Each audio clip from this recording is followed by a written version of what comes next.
Ito, ang latest weather update.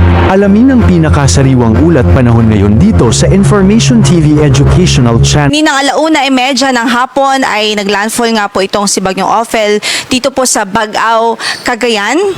So nakita po natin, nakuha po natin yan sa ating DAET radar na lumapat yung sentro ng mata po ni Super Typhoon Ophel kanina dito sa Bagao, Cagayan. At sa kasalukuyan, base sa ating latest analysis, nananalasa pa rin po ito sa malaking bahagi ng Northern Luzon. So nakita natin ang sentro niya as of our latest analysis sa vicinity ng Gonzaga, Cagayan. So halos andun pa rin po siya, mabagal pa rin po siya.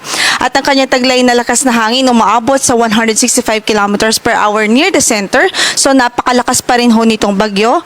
Taglay pa rin ito ang mapaminsalang hangin. At ang gas niya ay umaabot po sa 275 kilometers per hour.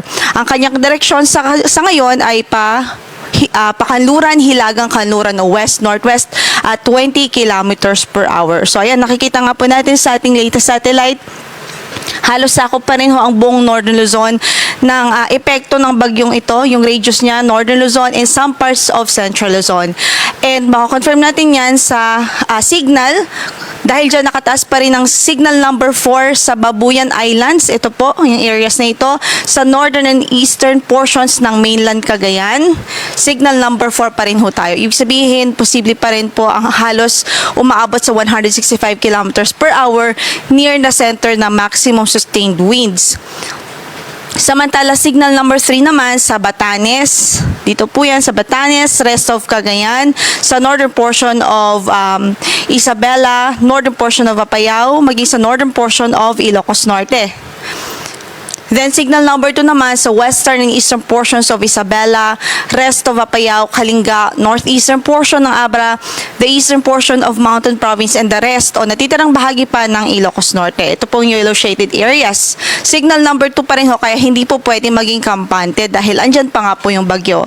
And then signal number 1 naman sa natitirang bahagi ng Isabela, sa Quirino, northern portion ng Nueva Vizcaya, the rest of Mountain Province, the rest of Ifugao, the rest of Abra, the northern portion ng Benguet, Ilocos Sur, northern portion ng La Union at maging northern portion ng Aurora. So makikita nga po natin yung kabuuan ng ating signal concentrated po dito sa Northern Luzon at ilang bahagi ng gitnang Luzon at Central Luzon.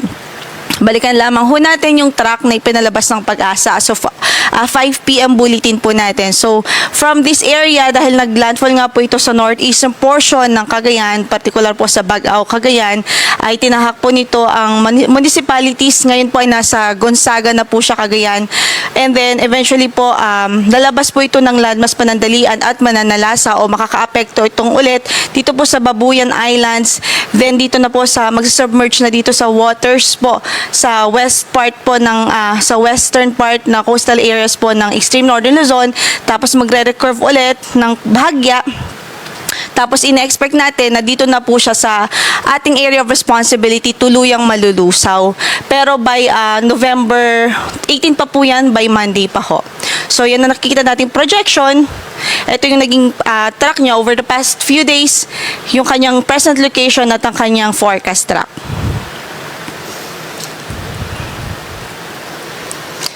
Kaugnay dyan, pagdating naman po sa rainfall, meron po tayong warning pa rin sa heavy rainfall. Posible ang heavy rainfall dito po sa Cagayan area. And then, for today po yan, ngayong araw hanggang bukas ng hapon. So, this afternoon until tomorrow afternoon, Cagayan ay posible pa rin ng intense to torrential na mga pag-ulan. O, ito po yung matinding pagbuhos ng ulan sa halos walang humpay na pagbuhos ng ulan. Then dito naman sa Ilocos Norte, Apayao at sa Isabela, posible po yung heavy to intense o yung malakas hanggang sa matinding pagbuhos ng ulan na dulot pa rin ni Typhoon Ophel. Samantala, yung moderate to heavy, yung katamtaman hanggang sa malakas na pagbuhos ng ulan ay pwedeng ma-experience pa rin dito sa Abra, Kalinga, Mountain Province, Ifugao, Quirino, Nueva Vizcaya at maging sa Aurora.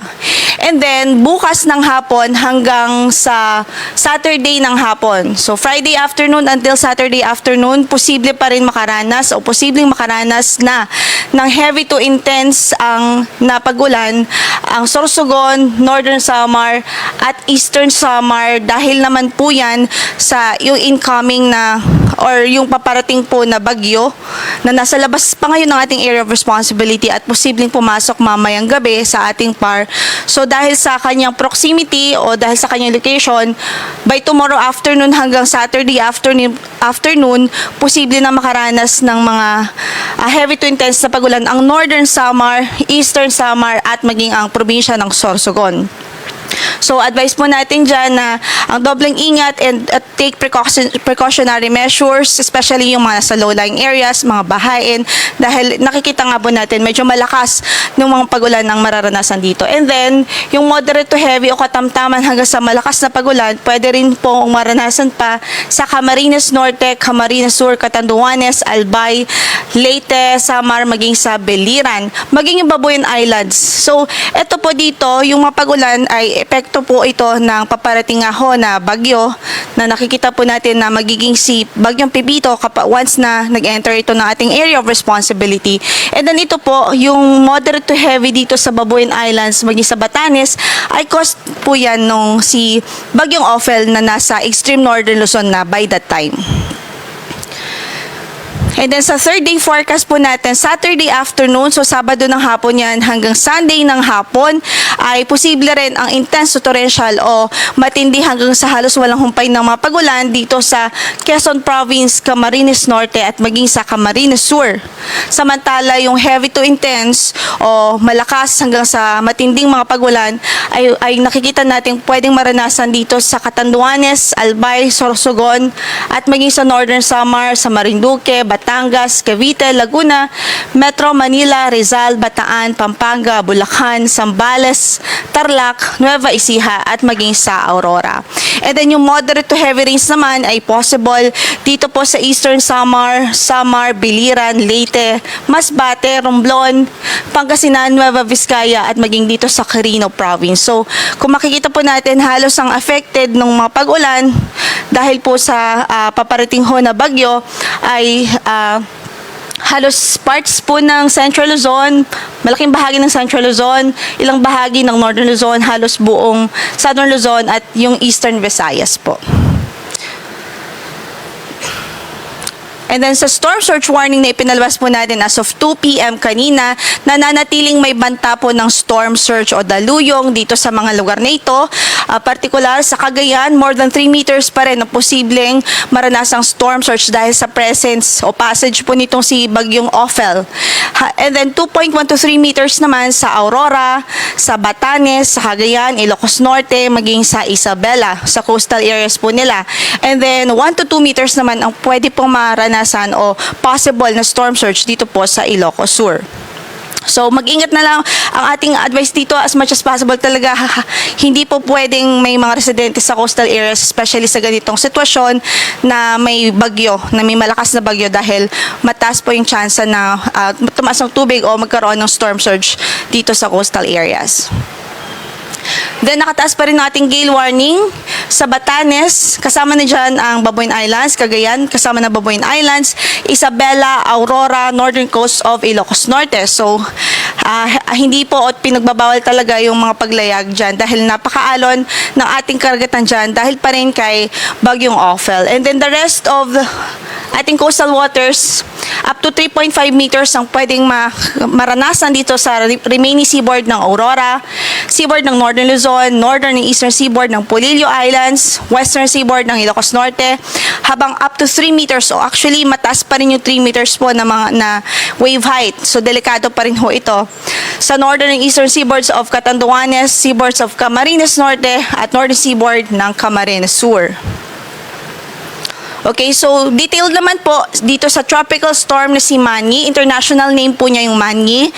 So nasa labas pa po ito na ating area of responsibility as of this time. At ang nakita nating sentro, huli natin siyang na-estimate sa 1,190 kilometers silangan ng Eastern Visayas.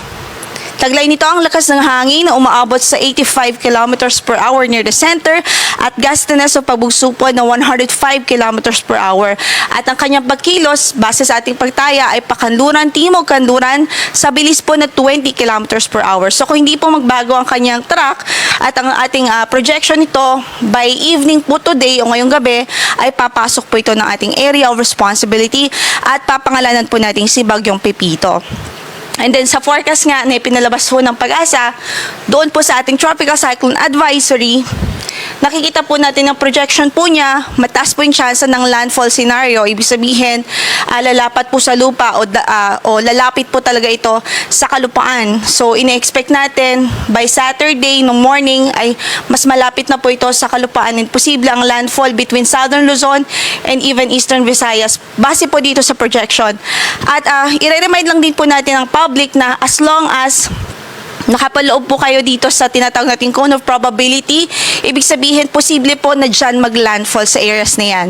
Sa ngayon, mataas po yung mataas o malawak yung ating cone of probability dahil napakalayo pa po ng bagyo. So, ibig sabihin, may uncertainty pa po tayong kino-consider.